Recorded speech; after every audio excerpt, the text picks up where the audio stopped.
Good day, friends. Today afternoon, one problem has been shared by Raju in our group, which I think he has received from some other source and which he have put in this. So I am giving you the solution. Basically, the problem is like that. A name of various customers or people has been given and they have made certain payments starting from April 17. That record has been provided till March 2022. Now, month-wise data of the amount received from respective person has been mentioned here. Now, the question is simply like that. We have to mention these customers or person name as active, inactive, or churn based on this condition. Now, if one payment has been received during last 12 months, it is an active person. If the payment is not received during last 12 months, it is an inactive person.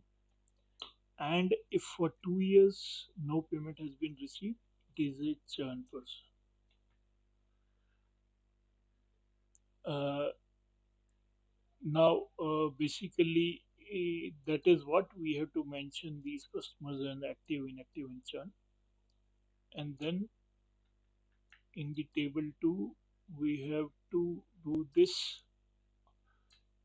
on a monthly basis whether the customer is active or non-active.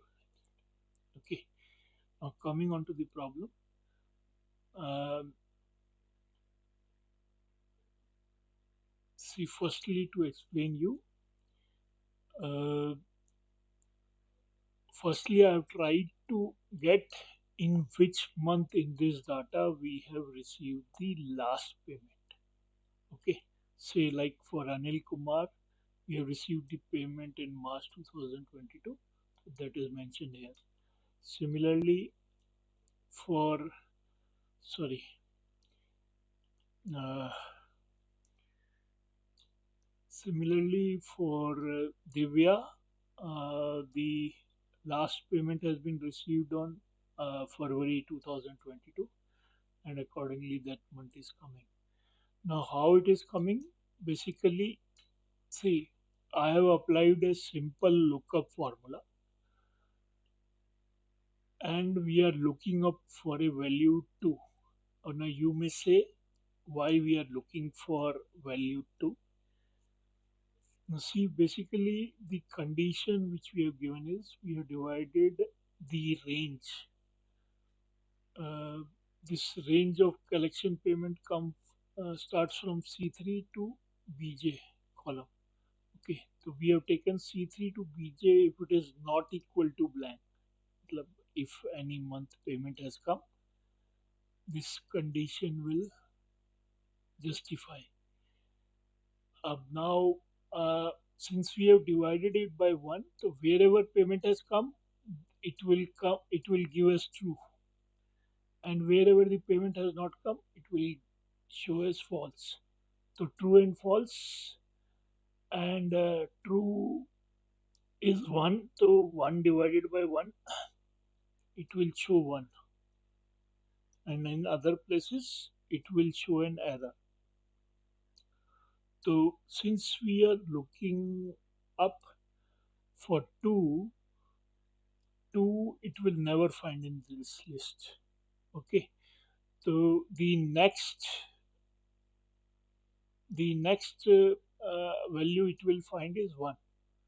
So wherever there is a payment, it will show as 1, and that it will look up, and the last value will come here. Now, since the result vector we are saying it should show the month, so that is what is coming here. Okay, so this part I think is clear to you. Now, then we have put an if formula. Okay, Ab now see this VK3 we can replace by this formula, which is the lookup formula, and we can get the result in a single cell itself. But just to explain you, I have uh, put this solution into two columns. Okay, and if condition, basically we have given whatever was given to us. See, basically we have taken today, and then we have from that we have reduced the last month payment, and if that is less than 365, basically for an year we have taken 365. Okay, so now certain liberty I have taken to define the year and all accordingly. If you feel it otherwise, you can change this definition of 365. So if the payment has come within a year, it is an active customer. If the payment has not come for 2 years, it is a churn. And if the payment has not come for more than 1 year, then it is in non-active sales. So accordingly, the results of active non-active is coming in here.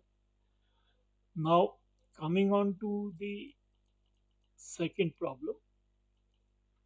See, since this data is available from April 2017, and our definition of active and non-active based on 1 year or more criteria. So I have started my calculation starting from April 2018. Okay. Uh, Ab now simply if condition has been used, and since this value of months has come from this date, so it is a date basically, and then every month it has been changed to next month. So end of the month we are taking comparing this C2.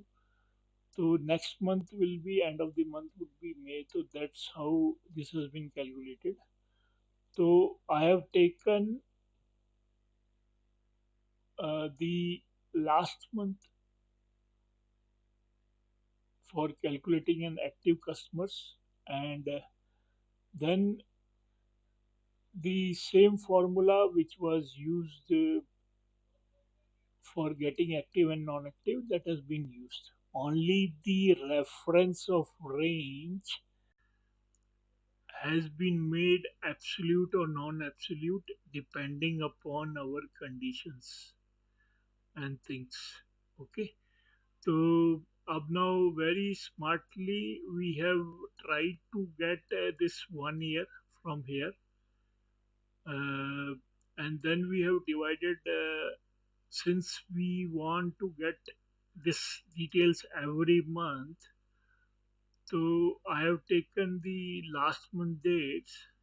Actually, even I can add one here also to get the first of next month. Say 31st, end of the month is 31st of March 2018. If I add one in that, I will get 1st of April. So that we can do, but I have left it uh,